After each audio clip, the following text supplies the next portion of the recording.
We've got Bicol Saro Party-list Representative Terry Ridon. Congressman, welcome to our set. Good afternoon. Thank you. Thanks for joining Good afternoon, us. Congressman. So, Hi, Congressman. Hi. Good afternoon. Good to see we're you again. ayun si Amu. Hi, Am. We're talking to you today because you filed a House resolution number 56 calling for the investigation into the Dolomite Beach project. Kasi sabi mo it is a contributing factor to the flooding. Tell us about it. Well, I think the main person who actually said it was MMDA chair. Ay, correct. Yes. Yeah. Artes. No? He said that because of the closure of the 3 drainage outfalls for the Dolomite Beach project, naimbudo yung pong tubig kasi it had to go to the sewage treatment plant. So I think that is the first reason why we filed the resolution investigating the project. Kasi first of all, we wanted to know, was it actually ever necessary in 2020 to undertake this project? No? Secondly, we wanted to talk about the price. No? And thirdly, this is it already, the environmental impact, particularly the flood impact to the city of Manila. The price is 389 million pesos. Hindi mo na, I mean, actually, I recall that as early as 5 years ago, you had been Yes. making noise about this. Back then, you were with InfraWatch. Yeah. You were already criticizing the project. Did you ever find out saan napunta yung 389 million? Ay, di napunta dun sa buhangin. Hindi, yung buhangin was a fraction of the price. Yeah, but the entire thing Yeah. is basically for beach nourishment. So I think Hindi very important to, firstly, on the question of price, whether or not there was it is a reasonable pricing compared to other beach nourishment projects in the country and in other places. No? So very important to ask that question as well. But I think the first question is, was it ever actually necessary? Because they had been stating and they've been defending that this is in pursuit of the Supreme Court continuing mandamus, no, to rehabilitate Manila Bay. But the problem actually is, it's a very specific objective. The objective is to improve the water quality in Manila Bay. So the other projects that they were doing was basically to clear the esteros, to relocate families within the esteros.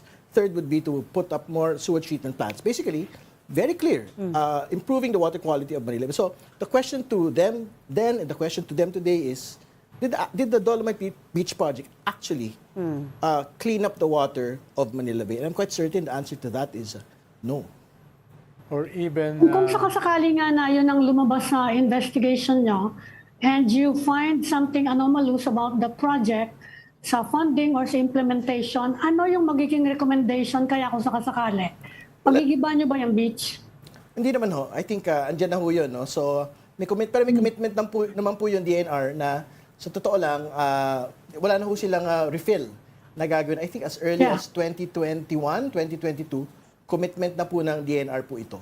So, but very important, in terms of accountability, lahat po na nag-originate, nagplano, nag-implement po nito, at the very least, parang graft po yung tinitingnan natin dito. Kasi ang pinag-usapan natin sa graft ay grossly disadvantageous to government. So, bakit siya grossly disadvantageous to government? Una, it was never in the NEDA master plan. Ibig sabihin, who was the wise guy who basically placed it as a line item in the 2020 budget? No? So, secondly, ayun na, they were promising the nation, no, this would resolve coastal flooding. How in the world is it possible that you promise coastal flooding and today it is actually contributing to flooding?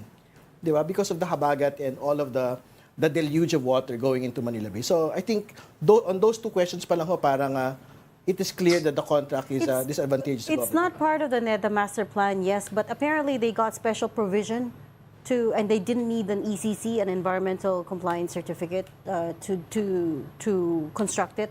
Tama po ba yun? Tama yun. They were saying na para meron silang certificate of non-coverage. Pero ibang bagay pa yun eh. Kasi for example, yung when you do like an interagency master plan, talagang hindi lang DNR ang kausap doon. Lahat ng mga ibang ahensya, they have to agree that these are the things that you actually have to do. And to be fair to DNR, outside of the Dolomite Beach project, they were actually doing like what I said already. Diba? They were doing very specific work to clean up Manila Bay, to improve the water quality of Manila Bay. And again, ang question talaga, ba't ito pinalusot ng 2020? Kung wala nga clearly, it is not going to clean up the quality of water going out of Manila Bay. Actually, in terms of budget, umabot siya ng almost half a billion. Hindi lang siya yung original budget. Hindi lang siya O, paano 389. dinadagdagan siya ng sand, etc. Ikalawa ay... Because the water washes away some of the sand, so kailangan mo dagdagan. Kaya nga sabi ng DNR, titigil na yon. No? Ngayon. Ikalawa ay, ano yung nabarahan? Yung 3 dapat daanan. Drainage. Oo. ano yung mga nabarahan na yan? Paano yan bubuksan at this point? Dahil nga nakakontribute siya sa flooding.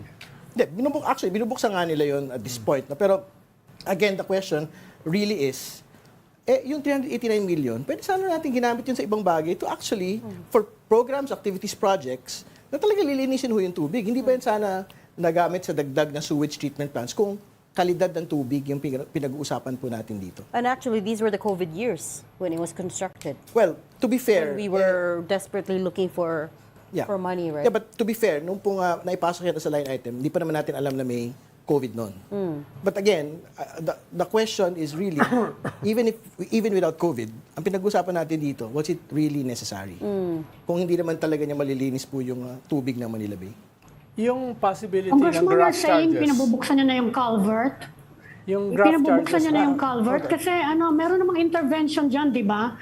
If you're going to build something like that, pwede namang ituloy-tuloy pa rin yung mga drainage eh. Pwede pa siyang i-connect para tuloy-tuloy pa rin yung tamang pagde-drain para nga hindi mag-flood.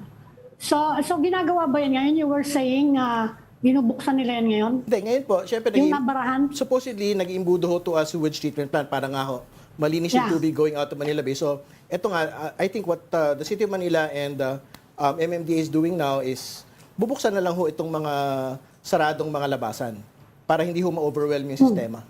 Pero again, babalik ko tayo sa question, ba't hindi niya naisip nung ginagawa niya yung design para Yeah. linisin po yung Manila Bay? Kasi alam niyo na may 3 lagusan eh. Ba't hindi niyo doon linagay sa bunganga ng lagusan na yan, yung panglinis po ng tubig na yan? Yung possibility ng graft charges do sa concerned individuals na nagtulak niyan, yung mga wise guys, no? Anong status nun? Yeah, I think in the course of the investigation, I think we have to ask, for example, DBM eh. Who were the persons that actually made the proposal to include it in the line item? Kasi hindi naman pwedeng parang lumabas na lang ng parang bula po yung proyekto na yan at nasa line item na po ng DPWH. No? So, some person actually made that pitch, made that proposal. So hindi Who yan is yung in charge do sa project. Paano may DNR USEC na in charge dyan eh? Hindi, well, we'll learn about it in the course of the Was investigation. that Yusek Benny Antiporda? Yes. Okay. So, we will see. Kasi- You're right, at one point he was the voice defending the Dolomite At project. hindi lang, nakikipag-away siya sa critics. Well, to be fair to him, he's a spokesperson po kasi of DNR. No? So, whether he was like the project manager or project originator, know yet. we have to know in the course of the investigation. But ultimately, syempre, command responsibility lies on the Secretary of the DNR also. Kasi syempre, kumbaga, hold that po niyan bilang hepe po ng ahensya. But again, if the project did not require an ECC to begin with, DENR ba ang primarily liable for this? Irrespective of, ibang requirement yung ECC eh. Ibang requirement yung EIS. So, pwedeng meron siyang certificate of non-coverage, pero it doesn't remove the fact na, una, hindi yan kasama sa master plan. At pag hindi yan kasama sa master plan, bakit yan nandyan? Kasi yung ECC po, para sa mga kababayan natin, sa dulo na ho ng proyekto yan eh. Kung go or no go yan bilang wala siya masyadong impact sa environment. So, ibang bagay po yun. Pero ang question natin, pagka NEDA master plan, very specific objectives. Linisin yung kalidad ng tubig. Kung hindi kasama dyan sa mga proyekto na maglilinis ng kalidad ng tubig, wala yan dapat dyan. Congressman, ang chairman ng NEDA board is the President of the Philippines eh. Correct. Are you also looking at the possible culpability of Rodrigo Duterte? Kasi dinipensa din niya yan at that time eh. Many At hindi times. naman itutuloy yan kung hindi niya yan inaprubahan. That's a very controversial project eh. And I remember one of those times that he defended it, he said, well, kailangan Yeah. ng mga tao na pupuntahan kasi COVID, you need open COVID, spaces, you need these types of public Yeah. open spaces to go to. So, yeah. Well, like what I had earlier stated, well, this investigation is not about Rodrigo Duterte. No? I think he has far more serious problems today than worry about the inquiry on the Dolomite Beach project. I think extrajudicial killings at The Hague is far more serious and far more important. Crimes against humanity. Crimes against humanity, far more important, far more concerning than this Dolomite inquiry. Tsaka naaprubahan ito even before COVID. Eh. Yeah. No? So, yung afterthought na lang yun eh. Paano ito makakatulong dun sa mga kwan. Yeah. Dahil naaprubahan siya before. Eh. Yeah. So yung narrative na this is a good place to be because COVID, because pandemic, that came after. Nabuntot siya nung clean up ng Boracay remember? Ganon yan ganon yung takbo nung ano noon What would you say to people who say you're politicizing this? As in, some people are saying this is a diversionary tactic. Bakit mo pinipin yung blame on the flooding to the previous government? Well, una sa lahat, like what I stated already, this is not about the former president. No, this is about making accountable previous environmental officials on the Dolomite Beach project, which was never in the NEDA master plan. But secondly, syempre, people have been saying, why aren't you talking about the flood control projects and why aren't you talking about Manila Bay rehabilitation? Actually, to be very honest about it, we will also reach that point. No? So I think it's a real concern today, particularly because of the flooding.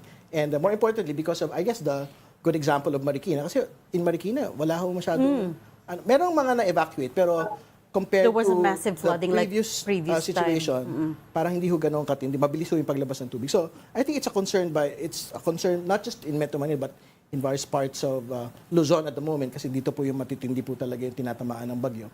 Pero yun, pangalawa, but yung Manila Bay reclamation, din yung pinag-usapan, we will also reach that point. Kasi there is a real logic and there's probably a real science on bakit pinapayagan po itong mga ongoing and future reclamation project. We would like to be able to see what is the actual impact to flooding nito pong mga proyekto din pong ito. You're going to come up against some powerful interests there. But actually, just before we were talking to DPWH Secretary Manny Bonoan, who said, and we were pressing him a bit on the dredging projects. Now, it looks like they're running into some trouble there in terms of, completing the project, auditing them to make sure that it was effective. So ngayon, ang suggestion is to bring it back in-house. So that's maybe something that is centralized ulit under DPWH. So I don't know, maybe that's something that you guys can look into as well, yung dredging. Well, I think the question on dredging has always been whether or not auditing it is actually easy. No? So, It's not. It's hard. Yun na nga. So, Yeah. and there are so many, it's how hard that there's so many jokes about it. No? But again, I think we have to equip the COA ho on the tools, or if they need like actual equipment, no, or equipment to basically be able to check whether or not these are legitimate dredging projects. They should be able to. We should be able to provide the funding for it. Yeah. Last question, Congressman. Being head of InfraWatch, paano mo nakikita yung logic ng 9 to 10,000 flood control projects? Well, it should be just one.